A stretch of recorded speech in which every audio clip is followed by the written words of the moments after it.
On today's episode of Tartan Talks with USA Kilts, we sit down with Allie the Piper.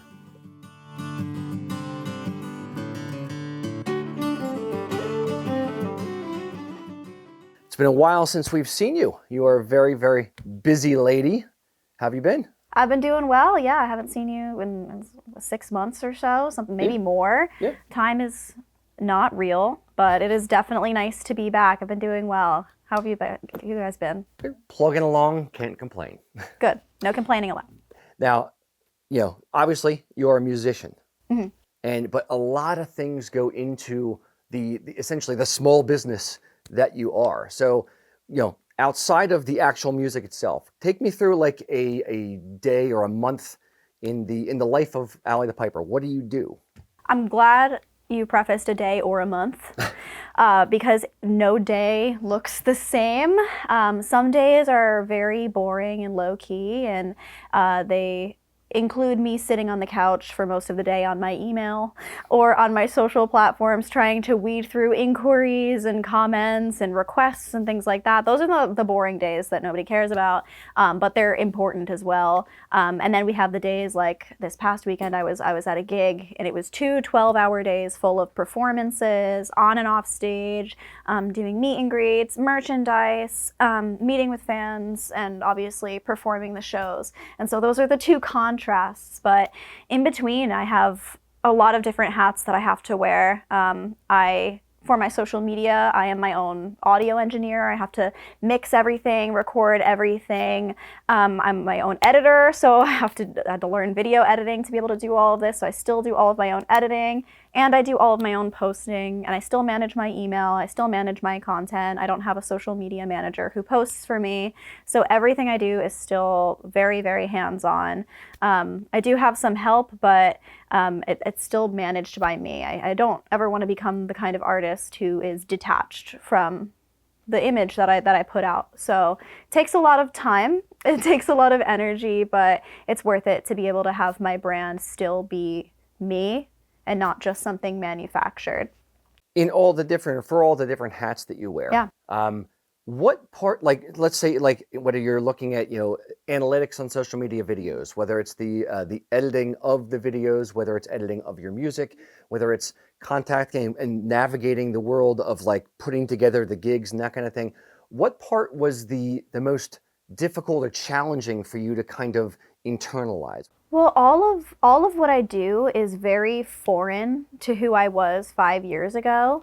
I was trained as a classical musician, as a traditional musician, and so I never learned about music gear and technology and editing software. I didn't take those kinds of courses. What I did was focus on the acoustic world. It was very different, and so when I was starting to learn the side of social media, that was the biggest hurdle to get through, was learning all of the editing software. I didn't even have a desktop computer. I actually didn't even have a laptop. I had an iPad. That was all I started with. So I had to get a lot of things and learn how to navigate all of them, and learn how to edit everything myself. And so it was kind of like I was part-time enrolled in a program to learn how to do my job, and then trying to do my job at the same time. But I loved that aspect of it. I loved constantly learning. And so even though I've learned how to do those fundamental things, I haven't stopped with that. And so I feel like I'm always learning new things. So I've gone from that to learning video editing. I've gone from that to learning graphic design and that kind of editing, because I edit all of my own promotional imagery and make my own tour posters. And now I'm branching out. And since I'm doing more touring, I'm actually working on doing my own routing. I have a booking agent who's fantastic, but I still am a big part of the process because, like I mentioned, I still want it to feel authentic and genuine. And I also don't want to hate my job. I am very fortunate to do what I love and love what I do. And so I want to make sure that that remains paramount through the rest of my career.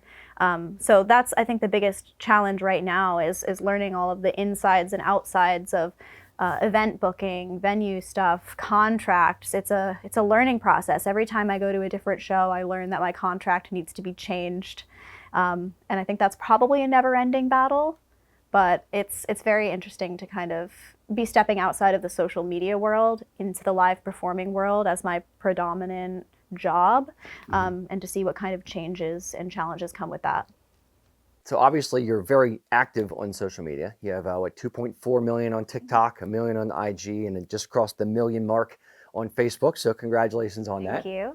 Now, obviously, social media comes with its challenges. So give us a sneak peek behind the curtain from your perspective, or what are some of the good, bad, and ugly things that you see with social media? Yeah. I think we probably all know that social media has its ups and its downs. It can be both an amazing tool for connecting, for community. It could also be a little toxic at times.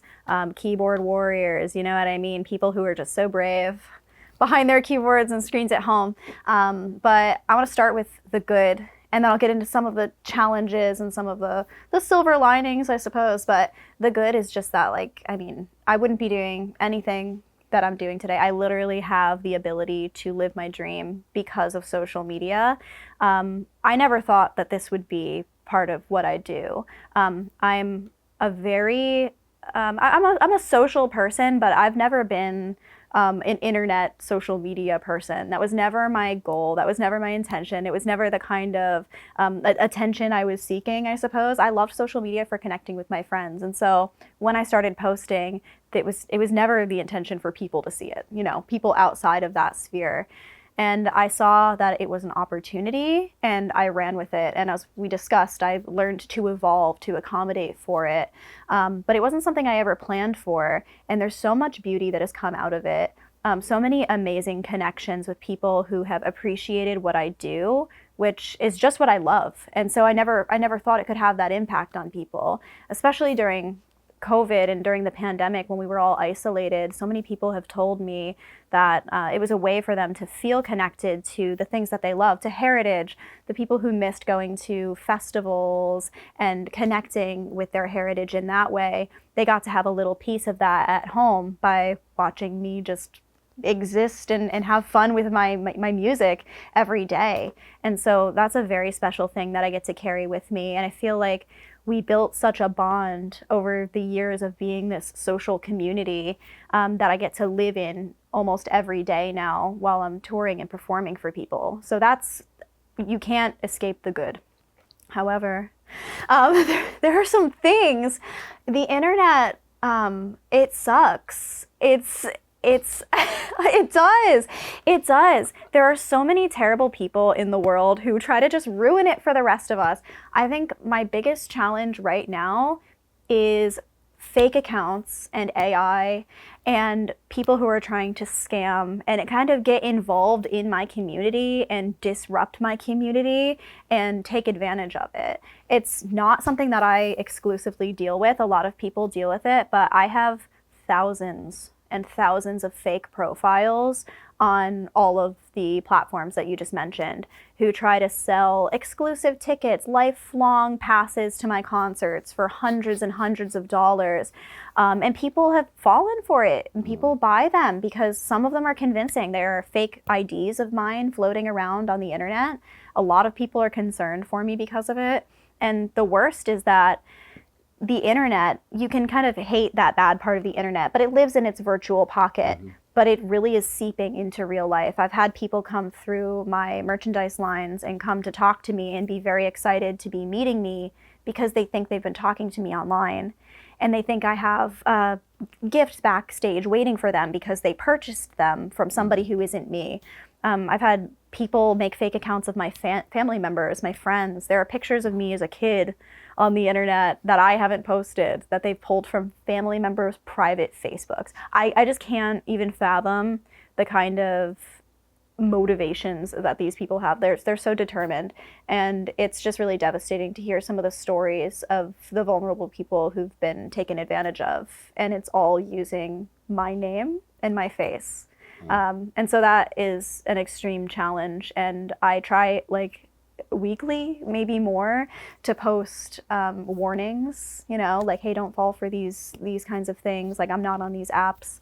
So I guess right now, just a plug, I only have my verified social platforms. The only platform I'm not verified with a check mark on is TikTok, but I have over 2 million followers. And fortunately, the fake accounts aren't that motivated quite yet. So checking follower counts is always a great way to reassure. But it's not just me. Just make sure if you think you're talking to somebody on the internet, just you can do an extra digging of verification, because they're terrible out there right now. Yeah, that's got to be very difficult for you to kind of parse out the people are getting scammed and hurt, and it's due to you, but not due to you. Yeah. So how do you reconcile that, like internally, emotionally? Like, do you look at yourself in the mirror and say, it's not you, you didn't do this? Or how do you balance that? You're right. It feels very personal, but it's something that I've had no involvement in. And so it's a very difficult, weird balance. It's like there's two versions of my mind involved in it. One of them is frustration, because I try so hard to inform people. I've made video after video, post after post, and it's emotionally charged every time, because these people are not only preying on my fan base and vulnerable people and innocent people who have no reason to get scammed like this. Like they don't deserve this. They're completely innocent bystanders. And so there's a lot of frustration on that end. And then there's also frustration on my end as a business person, if we can get logistical about it, because I work really hard. I mean, like I mentioned earlier, everything is still run by me. I put in a lot of work. I run my own merchandise store. I have somebody who helps me ship it out, but it's even a lot for just the two of us. And so we're trying really hard to get everything out to people. I'm trying to promote it. And then I have people selling fake t-shirts that nobody will ever get. And so people are spending money trying to support me, trying to support what I do, trying to be part of this community and, literally wear it into the world, and then it never comes, or it's a piece of garbage and they can't do anything with it. And that's really frustrating as a business too, because how much am I losing in that regard? Mm-hmm. And then it makes me not want to promote my own merchandise or promote links for people to go to, because I'm afraid they'll think I'm a fake account. So I'm working on figuring out the balance, but I think right now the best thing that I've been able to do is just take a step back from it and telling myself that it's not me who's doing this. But it does make you want to take a break some days. So yeah, it can be challenging.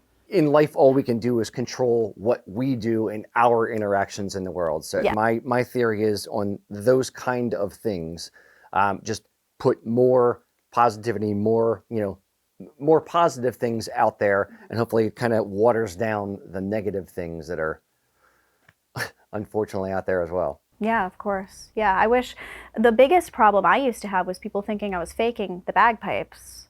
And I kind of miss those days where that was my biggest problem on the internet. Rest assured, people still think I'm faking playing the bagpipes, but it bothers me less than the fake accounts. So I guess that's a silver lining. It's made me appreciate the deniers a little bit more. Fair. So let's shift from negatives. You said you had a silver lining. Give me some of your silver linings about social media. So, like I mentioned earlier, the ability to build community has been fantastic. And over the past couple of years, it's felt very, digital, and until I was able to start getting out and performing live. And it's hard to rationalize numbers like 1 million, 2 million. That's not something that I think any human brain can really rationalize. At some point, it just becomes numbers. So being able to get out and perform has been a life-changing and mind-boggling experience, because every single one of those numbers is a human being, a real one, a real human being. And so I've had some absolutely incredible experiences meeting these human beings, these usernames who are full real people. Actually, the sporran that I'm wearing comes from one of these people. Her name is Brooklyn, and her parents are also supportive. They came to the first show that I ever did as Ellie the Piper and have been seeing me in that city ever since. I don't want to disclose too much about her personal life, but she had some medical issues and experienced some medical malpractice, and it was a really challenging time for her. And around that time is when their family found me on the internet and found social media, and they found so much positivity and light within that and within the community, and they felt like they knew me. They felt connected, and so we we started to see each other obviously at all of my shows, and I don't know, they kind of became like a little second family. And at my most recent show in their city, they came out, and it was such an emotional experience, but they brought me this sporin that they made for me. And so if you can see it here, it has my emotional support axes on it, which are important because they're a symbol of strength. They're a symbol of power, and my emotional support axes that I have as part of my brand and my merchandise are a donation to mental health charities and addiction charities, which are really important to me. That's something that really resonated with them as well. And so it's little things like that that just like, you know, tie us all together. And I never imagined that somebody would go out of their way to do something like this for me. And it has my logo inside too. It's adorbs. No, Isn't I was going that to say cute? something. I love it. Yeah. I love the fake alligator kind of skin on there with the red patina to it for you. Well, there was so much thought that went into it, which is the part that's like, I was crying. They gave this to me after the show. I was crying. There's so much thought that went into it with the axes, with the logo, but also like, this is my color scheme. I mean, look, you know, they really took the time, and they didn't just, you know, make something that they wanted. They thought of me while they were doing this. And it's crazy that the internet can blossom into a kind of relationship like that. And so that's, I mean, the fake accounts, I'll take 1,000 of them for those kinds of experiences. Yeah. Nothing can overshadow that. So we'll shift gears for a minute now. We'll talk about the music itself. One thing I'm always very curious when I speak to musicians is, what is your process with coming up with ideas for songs? What inspires you to come up with your songs? And take me through that process a bit. Yeah, that's a great and exciting question, because I just released an album at the end of February. Oh my gosh, look at her. The session. But it's a crazy arc here. So at the start of social media, I was getting really popular online for posting covers and songs that people love that have nothing to do with the bagpipes, and then making it all about the bagpipes. And so I started and grew in popularity in that way by posting covers.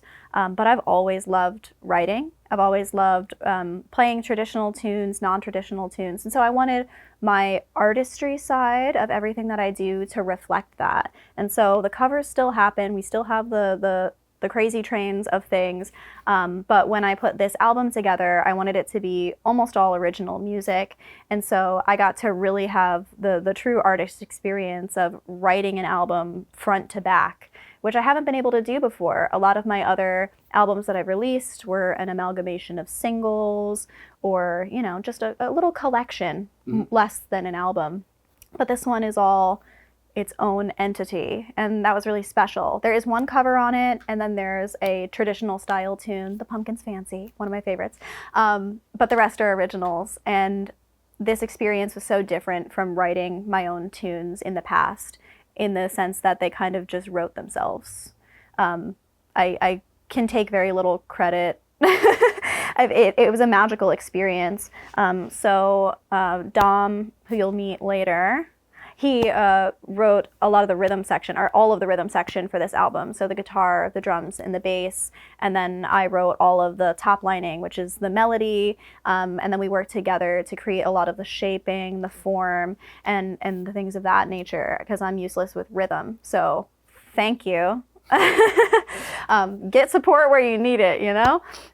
But this album has a lot of personal ties, and I just wanted that to really shine through. So I let the tunes write themselves, and we shaped it around some chords that we liked, or there was a little melody that I did that really stuck out, and everything kind of branched off of one thing for each song and grew into what it was supposed to be. So you mentioned that your first album was more of a collection of songs. And this one, I think you said you went into it with a bit more of a purpose. Yes. So is there an overarching theme or overarching message, or would you classify it kind of as not really a concept album, but what were you trying to get across to the audience? What were you trying to highlight or lowlight, as it were? Yeah. So the name of it, The Session, I think embodies a lot of what it is. So for those of you who might not know, a session in the Celtic music world is when a bunch of musicians throw themselves into a room together and play their instruments, and you play traditional standards or session tunes for as many hours as you can withstand. They go on forever. Bagpipers are not usually the first people to get invited because we're loud. So I used to go to sessions. That's where I learned how to play whistle. So whistle is featured in a few tunes on this album. I was a vocalist in a Celtic band for a while, and I would sing some tunes at sessions as well. And so there are vocals on this album, including one that I learned from sessions and learned about. And there's a session tune on here. One of the ones with the Pumpkins Fancy is called the Keshjig. It's a very popular session tune. And of course, bagpipes and small pipes. And it really takes the spirit of the Celtic world, the whole heritage community. And I wanted it to be featured because it's such an important part of who I was developing into the musician that I am today. There are also little tiny pockets of lore, of Ali the Piper lore through this, like Recalling the Green. It's one of my favorites on the whole album, and it's inspired by being at a bagpipe competition, specifically the World Championships. So we call the competitive field the Green. Like when you go to the World Championships, you're on the Glasgow Green. And so that's why it's called Recalling the Green. It's recalling the experience. It starts out with this kind of ambient muddle of bagpipers tuning, and you hear some drums in the back, and it sounds like what it sounds like to go to a bagpipe competition when you're walking up to the event space and you're not actually in it yet. And it's that sound that kind of sticks with you. You can hear it for days in your head after you leave, and there's nothing distinct about it. It's just the sound of a bagpipe competition and the sound of a Highland Games. You know it. It's what the Celtic classic sounds like. Yes. So yeah, I wanted to capture that, and that's how it starts. And then the whole tune unravels, and it kind of mimics the experience as a bagpiper in a band marching into the competition circle. And it takes the shape loosely of a competition medley, which were always my favorite to do when I was a band player. And so that one's really special on here. And then just some of my favorite tunes, some of my favorite melodies, and it's reminiscent of traditional style playing, but it's still a Celtic rock album. And that's, I think, one of my favorite things about it, is that it has all of these ties to the traditional world, all the things that shaped me years and years ago, and it marries it with everything that I've become. And so it kind of brings them all back together. And I think that's also the beauty of the session too, the literal session, the musical session. Right. It was a meaningful album to put together. Nice. So, on the album, you get to pick one. Favorite child. What is the one song on the album that you're like, that's it, that's the song, that's the one? You're asking me to choose between my kids? I can do this. They're all very special, but I think if I have to choose one child off of the entire album, it's probably going to be the one that we discussed a little bit earlier, Recalling the Green, just because of the memories. Going to the World Championships, I was 16. It was the first time I'd ever been to Scotland, the first time I'd ever meaningfully been out of the country. And I was just so smacked in the face by history, by heritage, by culture. It was true culture shock. And being on the green, I relive it every day. The first time, I've been fortunate enough to go to the World Championships 4 times, but I won the World Championships the first time I ever went in Novice Juvenile. Didn't think that was going to happen, so it was just such a magical experience. It feels like living a dream, but it's real. And so I tried my best to capture that memory into song form. And so it was one of the most meaningful moments of my life, even though it was 13 years ago. And so I think that's probably my favorite child. Don't tell the rest, though, because they'll hate me for it. Fair. Well, would you, since that's your favorite one, would you mind sticking around and giving us a little taste of the song? I could do it. I could do that. I don't have my full band with me, Okay. So you're going to get a special version. If we do that, it'll be kind of session-like, actually, which is very fitting. All of the tunes were written using an acoustic guitar and the small pipes. And so I think it would probably be fitting to play that kind of version for you. Okay, so this is going to be your Nirvana Unplugged album moment here Yes. at the USA Kill Studios. It will be. Special exclusive experience. From the album The Session, this is Recalling the Green.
All right, Allie, Dom, thank you for coming to join us. Where can people find The Session if they want to go out and buy it?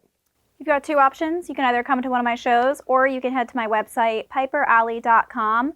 which is subsequently where you can also find my show schedule. Indeed. And here's my personal pitch. If you guys out there want to support musicians, support artisans, don't just do streaming music, because they make like pennies on that, versus actually making some money so that they can record more stuff for you to listen to. So go to their website, get the CD there, or if you go to see them at a show, buy CDs from the actual artists. That's how you can really support them and have more music out in the world. If you want to see other videos that we've done with Piper Alley, check out those videos over there.